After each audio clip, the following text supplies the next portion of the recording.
Round labels are circular stickers. This video will show you how to create and print your own round labels. To start, go to Label Size and select the round label size you wish to work with. Click inside the label to enter text. You can customize font size, font style, color, and also add photos.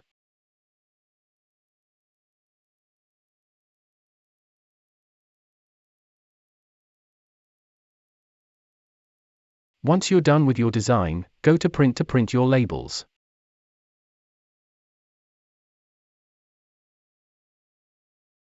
By default, the labels print without the label shape borders or grid lines. To turn on grid lines for printing, go to Settings and switch on Print Grid Lines.